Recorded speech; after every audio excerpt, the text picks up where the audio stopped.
Chief of the army staff सबका फर्ज है कि हम इस थ्रेट का नोटिस लें और जो भी हमने करना है इस मुल्क की सिक्योरिटी को सेफ गार्ड करने के लिए वो करें। सबसे बड़ा दुश्मन इस वक्त इस मुल्क का मालूम है कि वो कौन सी बैरूनी ताकतें हैं जो इस हुकूमत को बनाने में जिन्होंने अपना किरदार अदा किया, और हमें ये भी मालूम है कि हमारी अंदरूनी ताकतें वो कौन सी थी जिन्होंने इस बैरूनी ताकत की मदद की इस हुकूमत को बनाने में। तुम इस मुल्क को तबाह करने में अपना जो किरदार अदा कर रहे हो और करना चाहते हो, हम उसको नाकाम बना देंगे। इन्होंने इस मुल्क का नाजायज इक़्तिदार संभाला हुआ है। ये मेरी समझ में तीसरी जंग होगी इस मुल्क की बका के लिए। अस्सलाम वालेकुम नाज़रीन कराम, आपको मुकम्मल वीडियो दिखाते हैं। वही हुआ जिसका डर था, आज साबिक आर्मी ऑफिसर ने पूरे मुल्क को हिला कर रख दिया और वो कुछ हक़ाइक़ पूरी कौम के सामने रख दिए कि सारी कौम हैरान रहेगी। इन ऑफिसर की प्रेस कॉन्फ्रेंस किसी भी चैनल ने नहीं दिखाई क्योंकि उनके पर जलते थे। इतनी सख्त किस्म की प्रेस कॉन्फ्रेंस मेरे ख्याल से तारीख़ में आपने कभी नहीं देखी और ना ही सुनी होगी। आप वीडियो देखिए, फिर इस पर डिटेल में बात करते हैं। मैंने 1947 में फ़ौज ज्वाइन करने का फ़ैसला किया और हमें ये खुशी है कि हम पाकिस्तान मिलिट्री एकेडमी के पहले लॉन्ग कोर्स जिनको कि एकेडमी का और इस फ़ौज का पायनियर तस्वर किया जाता है, हम उनमें से थे। हमने 65 वॉर में भी हिस्सा लिया, 71 वॉर में भी हिस्सा लिया। मैं ज़्यादा और तफसील में नहीं जाना चाहता हूँ।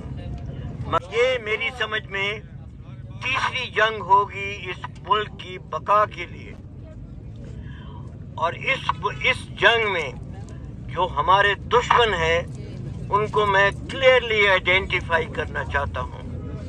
सबसे बड़ा दुश्मन इस वक्त इस मुल्क का राना सनाउल्लाह है, जिसकी क्रिमिनल बैकग्राउंड है और जो कातलाना बैकग्राउंड का भी के लिए भी मशहूर है।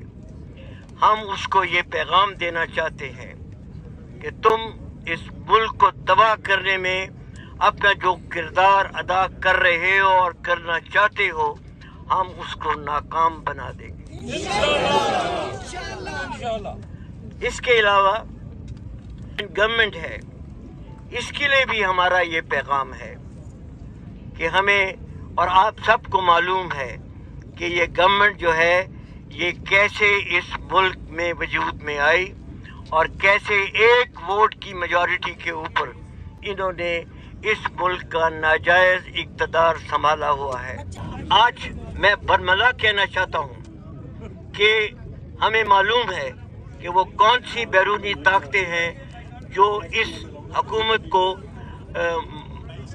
के बनाने में जिन्होंने अपना किरदार अदा किया, और हमें ये भी मालूम है कि हमारी अंदरूनी ताकतें वो कौन सी थी जिन्होंने इस बैरूनी ताकत की मदद की इस हुकूमत को बनाने में।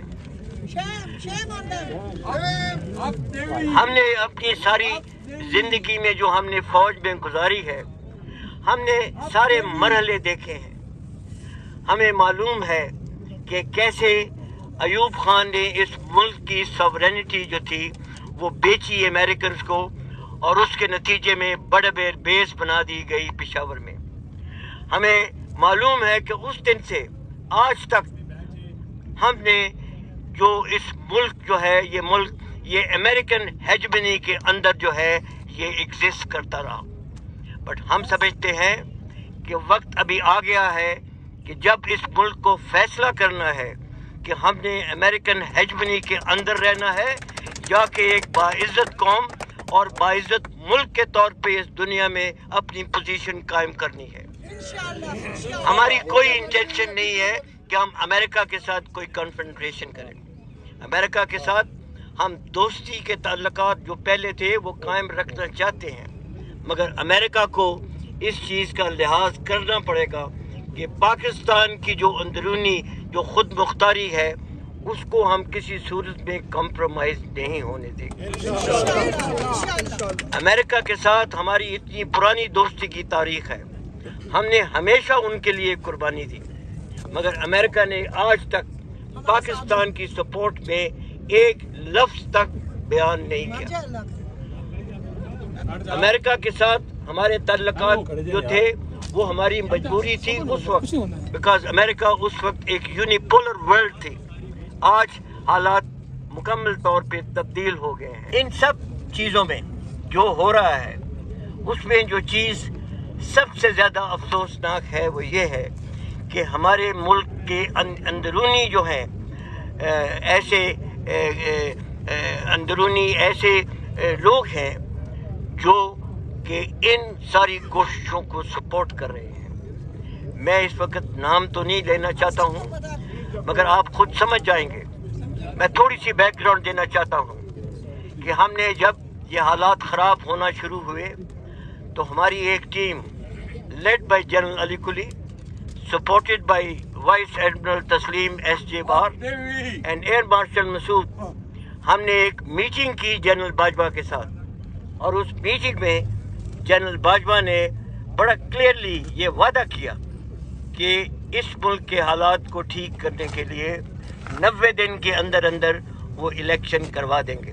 दूसरी चीज़ जो है कि जो अमेरिकन थ्रेट है पाकिस्तान को, वो कोई ढुकी छुपी चीज़ नहीं है।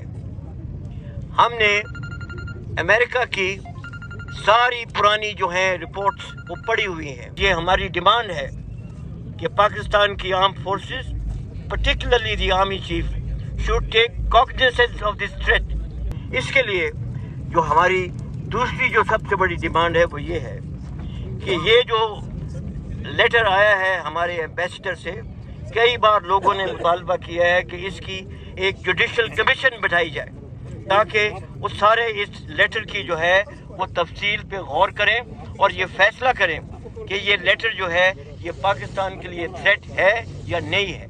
और अगर ये थ्रेट है तो ये हमारा सबका फ़र्ज़ है, हमारा एज एक्स सर्विसमैन, आर्मी का, आर्म फोर्सेस इंस्टीट्यूशन का, as arm forces institutes and chief of the army staff, सबका फ़र्ज़ है कि हम इस थ्रेट का नोटिस लें और जो भी हमने करना है इस मुल्क की सिक्योरिटी को सेफ गार्ड करने के लिए वो करें।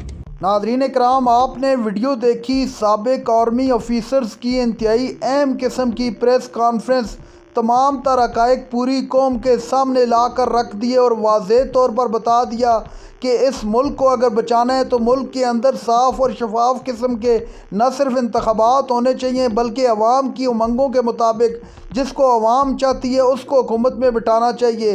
ज़ोर ज़बरदस्ती की हुकूमत नहीं चला करती। खुदारा इस मुल्क के बारे में कुछ सोचें ताकि इस मुल्क के लिए कुछ किया जा सके।